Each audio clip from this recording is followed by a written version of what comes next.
Good evening. I'm Danny, and this is a Black Breaking Report where we cut through the noise, slow things down, and look closely at the moments that say more than 1,000 press releases ever could. And tonight, tonight we have one of those moments.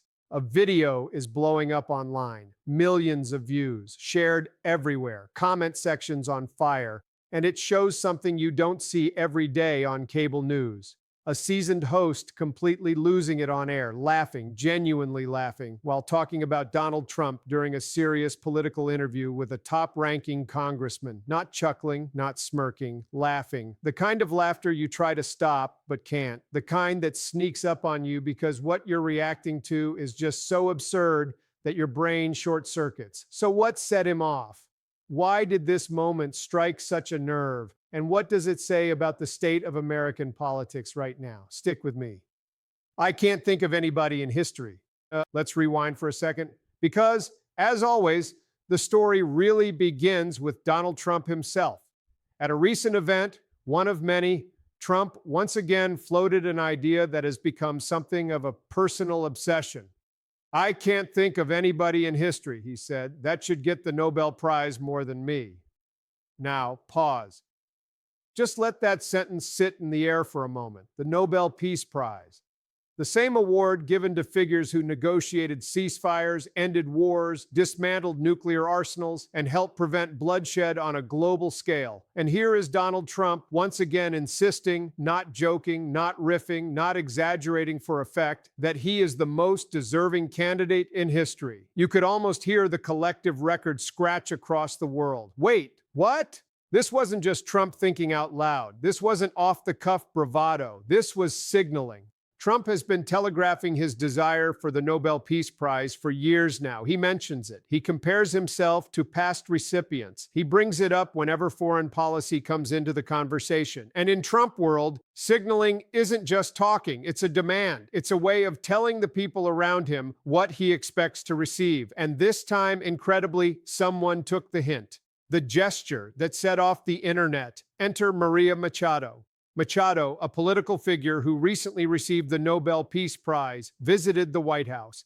And during that meeting, something extraordinary happened. She handed her Nobel Peace Prize medal to Donald Trump. Not a copy, not a symbolic plaque, the medal. Trump immediately treated it as validation.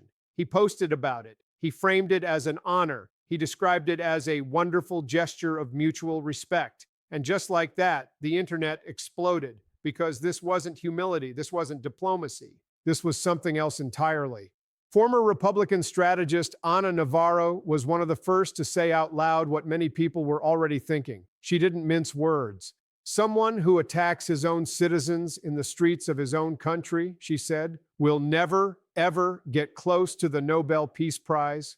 And then she went further. She framed Trump's fixation not as ambition, but as envy, a deep, lingering envy of Barack Obama, of John F. Kennedy. Navarro pointed out something many political analysts have noticed for years. Trump doesn't just want power, he wants legacy. He wants to be mythologized. He wants to be remembered as a historic, iconic president, the kind whose portrait hangs reverently in museums. But admiration can't be demanded, and history doesn't work that way. She summed it up bluntly. No amount of renaming buildings, no amount of gold decor, no number of symbolic gestures will put Trump in the same category as leaders remembered for unity or inspiration. And that, she said, is something Trump will carry with him to the end. Then came Jen Psaki, former White House press secretary, veteran communicator, known for precision, and even she couldn't resist. Psaki laid it out plainly. Donald Trump cannot accept failure. He doesn't just dislike losing. He cannot emotionally process it. She compared his behavior to a child throwing a tantrum because another kid got a trophy. And then she dropped the line that sent social media spinning, "Butt hurt," not exactly diplomatic language, but undeniably effective. Psaki explained that Trump's anger wasn't just about not winning the Nobel Prize. It was about someone else winning it instead.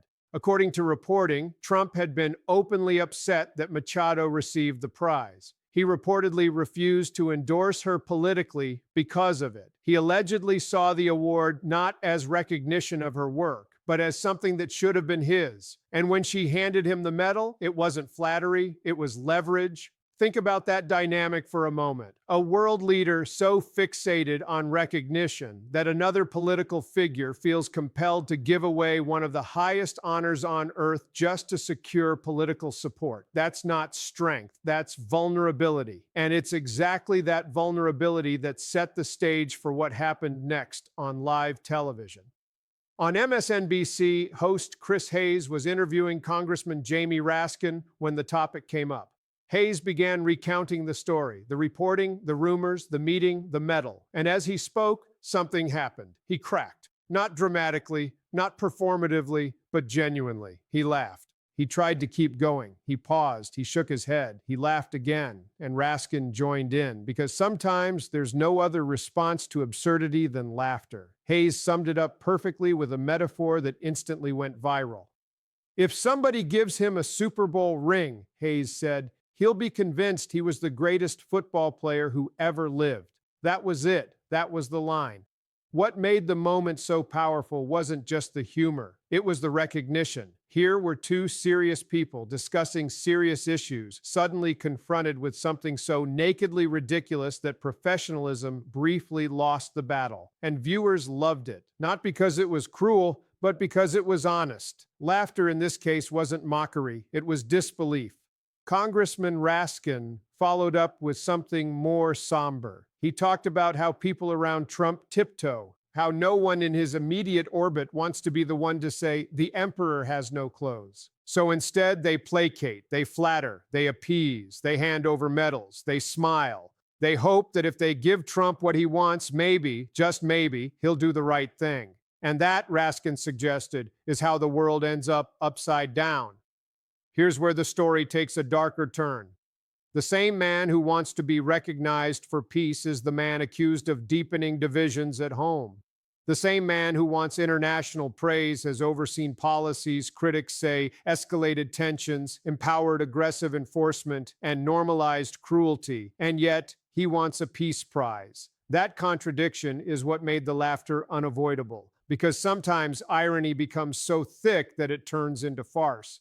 This wasn't just a funny clip, it was a cultural moment. It captured how many Americans, and frankly, people around the world, are processing politics right now. Through disbelief, exhaustion, and yes, humor. Laughter has become a coping mechanism, not because the stakes are low, but because they're so high. At the end of the day, that medal doesn't rewrite history. It doesn't erase policies. It doesn't heal divisions. It doesn't transform legacy. Donald Trump will be remembered, not for a borrowed prize, but for the impact he actually had. And no amount of symbolic gifting can change that. So yes, Chris Hayes laughed, and so did Jamie Raskin, and so did millions of viewers watching at home, not because this is all a joke, but because sometimes laughter is the only rational response to irrational power. That's the story tonight. I'm Dan. Thanks for watching, and if you want to stay up to date on the latest political moments, serious, absurd, and everything in between, make sure to subscribe. We'll be here.